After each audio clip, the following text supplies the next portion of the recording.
নমস্কার বন্ধুরা, রুচির কিচেনে সবাইকে স্বাগত জানাই। আজ নিয়ে এসেছি বেগুনের দারুণ টেস্টি নিরামিষ একটি রেসিপি। দুপুরবেলা গরম ভাতে এই রেসিপি থাকলে আমার মনে হয় আর কিছুর প্রয়োজন হবে না। চলুন রেসিপিটা দেখে নিয়ে যাক, আশা করি ভালো লাগবে। তো এখানে প্রথমেই দেখুন আমি একটা বড় সাইজের বেগুন নিয়েছি। বেগুনটাকে এইভাবে কেটে নেব। তো এখানে দেখুন প্রথমে গোল গোল করে কেটে নিয়েছি। তারপরে বেগুনটাকে খুব ভালো করে ধুয়ে নেব।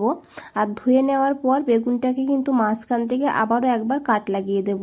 তো যেহেতু গোল গোল রাখলে একটু বড় হয়ে যাচ্ছে সাইজে, সেই কারণে আমি এইভাবে কেটে নিয়েছি। আপনারা চাইলে গোল করেও রাখতে পারেন। এখন এই বেগুনের মধ্যে দিয়েছি পরিমাণ মতন লবণ। এই বেগুনের পরিমাণ বুঝে লবণটা দিতে হবে, খুব বেশি না, অল্পই দিতে হবে। তার সঙ্গে দিয়েছি 1/4 চামচ চিনি। চিনিটা দিলে বেগুনটা খেতে খুবই ভালো হয়। আর তার সঙ্গে দিয়েছি এখানে অল্প করে হলুদের গুঁড়ো। তারপরে দিয়েছি এখানে একটু লঙ্কার গুঁড়ো। আপনারা চাইলে ঝাল লঙ্কার গুঁড়োও এখানে দিতে পারেন, না হলে কাশ্মীরি লঙ্কার গুঁড়ো এখানে দিতে পারেন।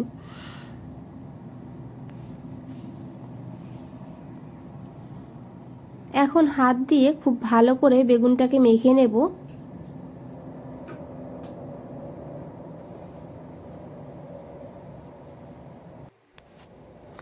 এইভাবে বন্ধুরা হাত দিয়ে ভালো করে বেগুনটাকে মেখে নিতে হবে। হলুদ, লবণ, লঙ্কার গুঁড়ো যেন ভালোভাবে বেগুনের গায়ে লেগে যায়।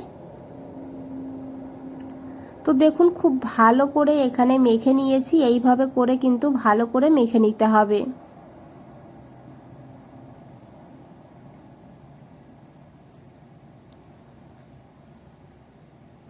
এখন বেগুনটাকে সাইডে রেখে দিয়ে এখানে দেখুন আমি একটা ফ্রাই প্যান বসিয়ে দিয়েছি।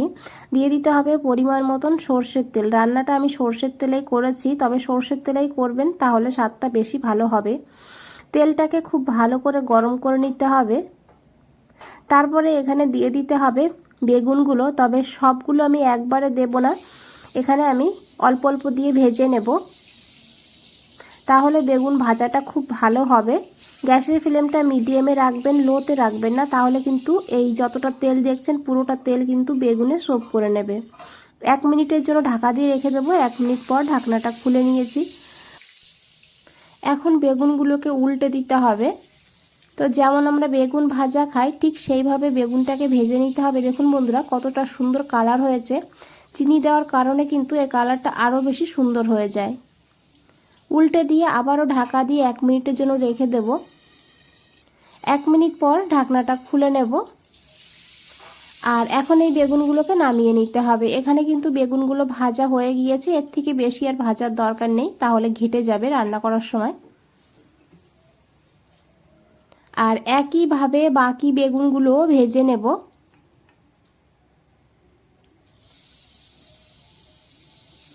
এইভাবে অল্প অল্প করে ভেজে নিলে বেগুনটা খুব ভালোভাবে ভাজা হয় আর সময়ও কম লাগে। তো দেখুন বেগুনগুলো ভাজা হয়ে গিয়েছে, এখন এই বেগুনগুলোকেও তুলে নিতে হবে। তো এখানে বেগুনগুলো তুলে নিয়েছি। আর এখন ফোড়নের জন্য নিয়েছি 1/2 চামচ এখানে কালো জিরা। তার সঙ্গে নিয়েছি একটা শুকনো লঙ্কা, একটা কাঁচা লঙ্কা। এখন ফোড়নটাকে ভালো করে ভেজে নেব। বন্ধুরা রান্নাটা খুবই সহজ আর সিম্পল, তবে খেতে কিন্তু দুর্দান্ত হয়। একবার হলেও এই পদ্ধতিতে রান্না করে দেখুন, আশা করি ভালো লাগবে। আর বাচ্চারাও কিন্তু চেটে পুটে খাবে, এতটা ভালো হয় খেতে। তো দেখুন এখানে যখন ফোড়নটা ভালো করে ভাজা হয়ে যাবে, সুন্দর একটা গন্ধ বেরোতে শুরু করবে, তখন এখানে দিয়ে দিতে হবে টমেটো একটা মিডিয়াম সাইজের। তার সঙ্গে দিয়েছি পরিমাণ মতন লবণ। আর তার সঙ্গে দিয়েছি এখানে 1 চামচ আদা কাঁচা লঙ্কা বাটা। আর এখন এই মশলাটাকে ভালো করে কষিয়ে নেব যত সময় না টমেটো নরম হয়ে যাচ্ছে। তো এখানে আমি একটু জল যোগ করে দিয়েছি, দিয়ে খুব ভালো করে মিশিয়ে নেব।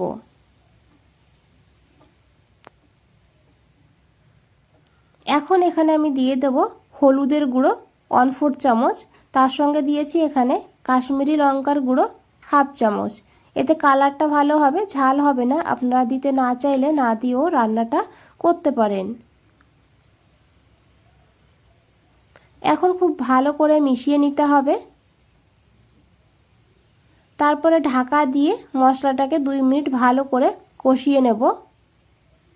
ঢাকা দিয়ে মশলা কষালে মশলার যেমন কালার হয় তেমন কিন্তু স্বাদ হয়। এদিকে বন্ধুরা আমি একটা ভাজা মশলা বানিয়ে নেব। তার জন্য একটা ফ্রাই প্যানে নিয়েছি 1 চামচ চীনা বাদাম। খুব বেশি বাদাম নেওয়ার দরকার নেই। বাদামটাকে হালকা করে একটু ভেজে নেব লো ফ্লেমে।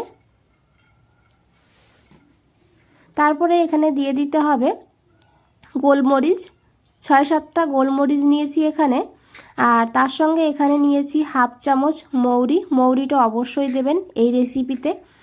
আর তার সঙ্গে নিয়েছি এখানে 1/2 চামচ গোটা জিরা আর 1/2 চামচ নিয়েছি গোটা ধনিয়া। আপনারা চাইলে এখানে একটা শুকনো লঙ্কা দিতে পারেন, যেমন ঝাল খাবেন সেইভাবে দেবেন। আমি যেহেতু কাঁচা লঙ্কা দিয়েছি বেটে, তাছাড়া ফোড়ঙে দিয়েছি, সেই কারণে আর এখানে শুকনো লঙ্কাটা দিচ্ছি না। এখন লো ফ্লেমে এইভাবে 15 থেকে 20 সেকেন্ড ভেজে নেব মশলাটাকে। তো দেখুন মশলার থেকে সুন্দর একটা গন্ধ বেরোতে শুরু করে দিয়েছে। এখন এই মশলাটাকে নামিয়ে নিতে হবে। খুব বেশি কালো করে ফেলার দরকার নেই, তাহলে তেতো হয়ে যাবে। তো দেখুন এখানে মশলাটা ঠান্ডা হয়ে গিয়েছে। আপনারা চাইলে বাদামের খোসাটা তুলে ফেলে দিতে পারেন, না ফেলে দিলেও হবে, কোনো অসুবিধা হবে না। তারপরে বন্ধুরা একটা মিক্সার গ্রাইন্ডারে দিয়ে মশলাটাকে কিন্তু গুঁড়ো করে নিয়েছি। এইভাবে গুঁড়ো করে নিতে হবে। আপনারা চাইলে শিলেও বেটে নিতে পারেন। এদিকে দেখুন 2-3 মিনিট হয়ে গিয়েছে, মশলাটাকে ঢাকা দিয়ে রেখে দিয়েছিলাম। ঢাকনাটা খুলে এখন খুব ভালো করে মিশিয়ে নেব। আর টমেটো কিন্তু একদমই সফট হয়ে গিয়েছে আর মশলার থেকে তেলও ছাড়তে শুরু করে দিয়েছে। এইভাবে ভালো করে মশলাটাকে কষিয়ে নিতে হবে। এই মশলাটা যত ভালো করে কষিয়ে নেবেন তত কিন্তু রান্নার স্বাদটা ভালো হবে। এখন এখানে দিয়ে দিতে হবে সেই ভাজা মশলা।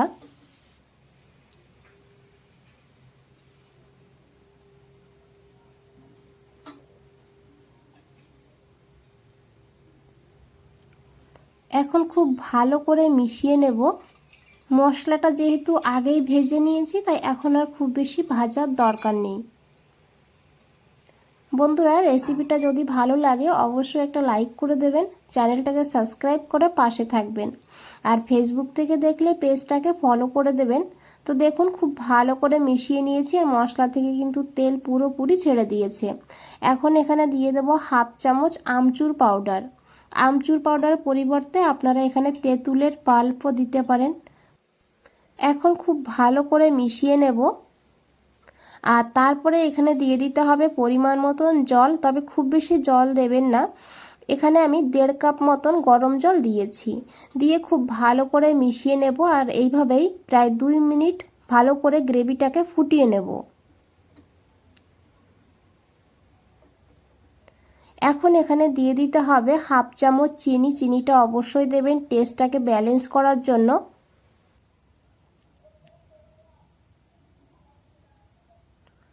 তারপরে খুব ভালো করে মিশিয়ে নেব। আর তারপরে এখানে দিয়ে দিতে হবে ভেজে রাখা বেগুনগুলো।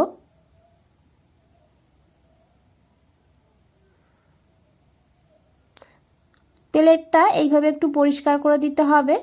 আর তারপরে খুব ভালো করে গ্রেভির সঙ্গে বেগুনগুলোকে মিশিয়ে নিতে হবে। এইভাবেই 2 মিনিট রান্না করব। এখানে ঢাকা দেওয়ার দরকার নেই, ঢাকা দিলে বেগুনগুলো বেশি রকম নরম হয়ে যাবে। তাই হালকা হাতে এইভাবে একটু মিশিয়ে তারপরে 2 মিনিট রান্না করে নিতে হবে। আর তারপরে এখানে একটু ধনেপাতা দিতে হবে সুন্দর একটা ফ্লেভারের জন্য। তারপরে গ্যাসটা বন্ধ করে দিতে হবে। বন্ধুরা আশা করি দেখে বুঝতেই পেরেছেন কতটা লোভনীয় লাগছে। আর বেগুনের এই নিরামিষ আপনারা ভাত রুটি সব কিছুর সঙ্গেই খেতে পারবেন, খেতেও কিন্তু অসাধারণ লাগে। আজ তাহলে এই পর্যন্তই, ফিরে আসছি নতুন কোনো রেসিপি নিয়ে। ভালো থাকবেন, সুস্থ থাকবেন। সবাইকে অনেক অনেক ধন্যবাদ এত সময় ধৈর্য ধরে রেসিপিটা দেখার জন্য।